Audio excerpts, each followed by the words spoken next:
Ito naman, gigil na gigil sila doon sa laway. O, di ba? Dahil nga sa laway, ito, panoorin naman natin itong gigil ni Garin tungkol sa laway. Ewan ko ba, nanggigigil din naman kami sa iyo, Garin, sa dami ng mga batang namatay dahil pinagtuturokan nyo ng dengbaksya. Ikaw ba talaga dapat ang nagsasalita dyan, buwisit ka? Putang ina, anong ganap mo dyan? Issue ba sa inyo yung laway ni Luistro? O, naging issue yung laway ni Luistro kasi nga, putang ina yan. Napakayabang mo. Napakadami mong sinasabi. Putyang ina, kung makapang-usig kayo, walang laman lahat ng mga sinasabi nyo. Yung mga sinasabi ninyo, alam naman na ng taong bayan yan. 2 years ago, 3 years ago. Paulit-ulit nyo pa rin sinasabi. So, sobrang hindi na interesado yung mga tao sa inyo. Kaya lahat na lang, pati yung mga bukbok nyo sa mukha, mga kulangot ninyo, na mga matitigas, at mga laway ninyo na bumubula, napapansin na ng taong bayan. Bakit yun na napapansin ng taong bayan? It's because wala na kaming pakialam sa mga pinagsasasabi ninyo. Yung mga statement ninyo tungkol kay Inday Sara, yung mga fake statement ninyo tungkol sa ganito, sa ganyan, yung mga magsasaka, yung mga ngingisnap, tanginan nyo, magnanakaw kayo eh. Hindi kami interesado doon at hindi namin pinakinggan yun. Pero napansin namin yung bumubulang laway mo. Ganito kasi yan. Kung interesado ang tao sa sinasabi mo, kung tama yung sinasabi mo, putsang ina, kahit anong suot mo, kahit bungal ka, kahit may muta ka, kahit may sipon ka, kung interesado yung tao sa sinasabi mo, hindi nila makikita yung itsura mo. Nakafocus sila doon sa information na ibinabahagi mo. But then again, dahil nga walang interest yung tao sa pinagsasasabi niya, imaginein mo, hindi ba nakasakit nga naman sa puso yun na sa haba ng speech ni Luistro, putang ina, nakafocus yung tao sa laway niya. Ako kanina pa ako nagsasalita. Wala naman akong laway. Hindi ba? So, ibig sabihin talaga, walang interes yung tao sa mga kung ano man ang pinagsasasabi ninyong mga congressman kayo. Mas interesado pa kami na hanapan kayo ng mga kapangitan sa mga katawan ninyo. Dahil kung magmalinis kayo, akala ninyo, kayo yung pamangkin ni Mr. Clean. Pero putang ina, ang dudumi nyo naman, ang babaho nyo naman, ang sasama naman ng mga ugali nyo, mas masaol pa kayo sa basurahan. So ngayon, gigil na gigil sila doon. Akala ko ba hindi kayo apektado? Tinanong nyo si Garin, di ba? Garin. Akala ko ba hindi, si Garin, si Luistro. Luistro, apektado ka pa doon? Hindi naman pala siya apektado. Bakit pa ilang magpa-press conference kayo para dyan? Tangina, gumastos kayo ng pera ng taong bayan sa press conference nyo para pag-usapan yung laway ni Luistro? Tangina niyan. Ano masasabi nitong... At saka ang masaklap talaga dito, ito pang tao na to ang nagsasalita. Ito pang tao na putang ina, ang daming namatay na bata dahil sa katarantaduhang desisyon nitong hayop na ito. Tapos siya ang magsasabi tungkol sa morals ng tao. Putang ina, hindi ka nahihiya. Ibang klase, no? Ibang klase talaga yung mga makakapalang mukha sa Pilipinas. Putang ina yan. Yung maraming kabit, putya siya yung nagbibigay ng advice patungkol sa matatag na relasyon. Yung magnanakaw, siya yung nagpipreach ng salita ng Diyos na bawal magnakaw. Yung mga tulpo na homewrecker, yung mga tulpo na di umanong mga manyakis at napakaraming mga babae at sila mismo ay may mga infidelities at adulteries na mga adulterer na mga tao. Sila yung galit na galit na kapag ang isang lalaki nagloko sa babae, nagkaroon ng ibang babae, galit sa kanilang mga palabas sa TV. Sila itong mga adulterer, di umano. Pero galit na galit sila doon sa mga tao na mga adulterer na mga topic nila sa kanilang mga vlog. Ganyan ngayon sa Pilipinas, mga posing ko, sino yung kriminal? Siya yung nagmamalinis. Ano masasabi ni Garin? Sige na nga. Bakit ba tayo pumupunta sa ganung kababa ng discourse? Bakit daw tayo pumupunta sa ganung kababa na diskurso? Kasi nga, wala nang interes yung tao doon sa sinasabi noong tao na nagsasalita. Kaya naghahanap na lang yung tao ng relevance at nakakita sila ng relevance. Mas nakitaan nila yung pagbula ng bibig ni Luistro na mas importante yun kaysa sa pinagsasasabi niya. Dapat nga magsilbing senyalis yun sa inyo na mga congressman na wala nang nakikinig sa inyo. Pati tinga nyo nakikita na, imagine. Ilang oras, 17 minutes, 18 minutes yung speech na yan ni Luistro. Ang tumatak sa kanila, laway niya. Tapos nagagalit kayo. Ano magagawa nyo? Sabihan nyo nga kasi si Luistro na putang ina, wag na kasing daldal ng daldal, magsipilyo naman minsan, wag kasing nagkikindi ng Tide Bar. Baka nagkikindi ng Tide Bar yan kaya bumubula yung bibig niyan. Sa pagsabihan nyo kasi, ang dami-dami nyo ng pera, hindi nyo ayusin yung mga buhay ninyo eh. Hindi nyo ayusin yung mga sarili ninyo, yung papangit ninyo eh. Walang tao ang walang laway. Wala naman nagsasabing walang laway ang mga tao eh. Pero sigurado kami, wala kaming bumubula at mabantot na laway sa gilid ng mga nguso namin habang nagsisinungaling kami sa taong bayan. Walang ganon. Hindi mo naman na kailangan ipaliwanag yan eh. Hindi naman kami kasing bobo ninyo eh. Alam naman namin lahat ng tao may laway.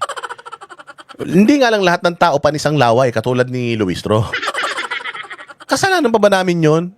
Unang-una sa lahat, kung marunong ng proper hygiene yung babae na yan at marunong magpunas ng laway at conscious siya, alam naman niya na para siyang aso, pinagli siya sa pitbull na naglalaway siya, di sana may nahawak na siyang panyo. Pati yung kasalanan na yun, sa napansin namin eh. Magagawa namin, matagagalit kayo, pati ba naman yung laway? Pagpansin ng laway, na pipikon kayo, sobra namang, malambot ang mga puso ninyo. Saliva is part of a normal person.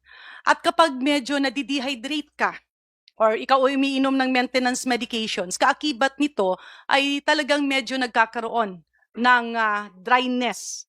At kasama dyan yung saliva. Ano ngayon ang gusto natin mangyari? Ano pa? Normal ba ito? Yes. Normal naman pala. Ano kinakagalit mo? Normal naman pala. Yung pagbula ng bibig ni Luistro, normal man pala. Anong kinaiinis mo? Anong issue natin, te? Anong gagawin natin, te?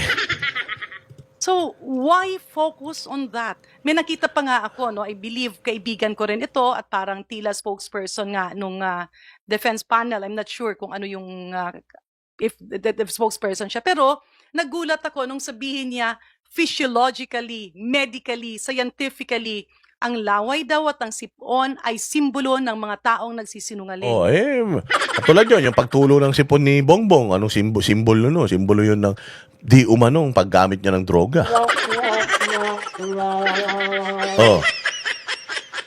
Si Pinocchio nga, umahaba yung ilong pag nagsisinungaling eh. Baka naman totoo na yung pagbula ng laway tsaka pagtulo ng sipon, baka pagsisinungaling talaga yan, kaya ganyan. My God, that's a big lie. Especially if you're a former official of the government. Hindi kasi pwedeng nililito natin. Ang sipon ay isang viral infection na nangyayari sa ating lahat. At hindi natin dapat kutsain ang isang taong sinisipon. Sipunin eh, ano magagawa namin? Sipunin eh. Halimbawa yung si Bongbong, nag-i-speech, tumutulo yung sipon. Nire-represent niya yung Pilipinas, tulo ng tulo yung sipon niya. Anong gagawin natin? Papabayaan natin? Sabi ko nga sa'yo, if wala namang kabuluhan yung pinagsasasabi at parang lumalabas na mas may kabuluhan pa yung sipon nila. Puta, matakot na kayo. Ibig sabihin, wala talaga kayong argumento. Ibig sabihin, yung mga Pilipino talaga hindi na interesado sa pinagsasasabi ninyo. Sa dami nung lumabas sa bibig niya, tanongin nyo tao, may natandaan? Wala. Tanongin nyo yung tao, doon sa buong speech, ano yung naalala nila? Laway. Laway, yung bumubula na laway. Na-distract sila nung laway. Kung napakaganda nung sinasabi ni Luistro, kahit may tae pa na lumabas sa sipon niya, sa butas ng ilong niya, o lumuha siya ng munggo, tangina, hindi yan papansinin ng tao. But the fact na nakafocus yung tao doon sa mga kapangitan nila, wala. Ibig sabihin, wala talaga kwenta yung pinagsasasabi nila. So, masisisi nyo kami dyan? Lalo na kapag siya'y nagtatrabaho. Hindi rin natin pwedeng i-focus sa laway o kung ano man yan. Kasi ang tanong doon, tama ba ang sinasabi nila? Ayun na nga. Tama ba yung sinasabi nila? Mali eh. Saan tayo magpo-focus? Doon na lang sa laway. Mag-focus na lang tayo sa sipon. Mali yung sinasabi nila eh. Kung para sa'yo, tama yun. Ikaw, tanungin kita, Garin. Nung nakita mo yung laway ni Luistro, na-distract ka din, di ba? Na-distract ka din. Kaya nga nagsasalita ka ngayon tungkol sa laway niya dahil na-distract ka din eh. Tanungin kita, ano yung mga sinabi ni Luistro na natatandaan mo? Malamang sa alamang, wala ka talagang matandaan. Ang natatandaan mo, yung laway lang niya eh. Kung ikaw nga, ganyan na nararamdaman mo, kami pa. Nagsisinungaling ba yung ating mga abogado at yung ating mga prosecutors? Oo. Ginagawa ba nila ang kanilang tungkulin? Ginagawa nila yung tungkulin nila, pero nagsisinungaling sila. Oo. Ano pa? Go into a discourse. Again, we're going back to fake news. Anong fake news? Anong fake news doon? May bula nga sa bibig eh. Naglalaway nga eh. Yung abogado niya sipunin eh. Sipo nila, object pa ng object. Wala pang i-object, object pa. Di pa nagsasalita yung bagado, nag-object na. Putang ina yan. Punong-puno kayo dyan ng mga tanga eh. Tapos nagagat kayo sa tao kung papansinin ng mga tanga kayo. Ito na nga lang magagawa namin eh. Going back dun sa paglilihis. We're going back dun sa mga attitude. Mga kaugaliang hindi maganda, pero tila Ikaw na malinis. Panginan yan. Ikaw nga, ang dami namatay na bata dahil sa dingback siya mong gaga ka eh. Ano yan? Malinis yan? Maayos yan? Actually, pag nakikita ka nga namin, ang nakikita namin yung mga namatay na bata nung panahon mo eh. Oo. Sa mga sinasabi mo, meron ba kaming naiintindihan? Wala. Nakikita lang namin na ito yung pumatay ng mga bata. Di umano. O, pumatay ng mga dingback siya. O, nagturok ng mga dingback siya sa mga bata na kinasawi ng mga bata. O, minumura to ng mga magulang eh. Yung mga bata na yan. Matakin mo siya mismo, nandiyan dyan sa nagsasalita. Kapal ng mukha. na build up nung nakarang administrasyon na dapat ngayon ay i-correct natin. So, pag-usapan natin. Ayun na, pati yung laway ni Luistro, nakaraang administrasyon na naman. Diyos ko naman. Di ba yan? Kasalanan naman ng mga Duterte yung laway. O sa bagay, sabi nila, kasi kung hindi sana na may impeach si Inday Sara, kung hindi sana lumabas si Mary Grace Piatos, hindi sana bumula ang bibig ni Luistro. O, tangin ang buhay ito. Ay, nako, wala na talagang pag-asa itong mga taga-gobyerno natin, mga bossing.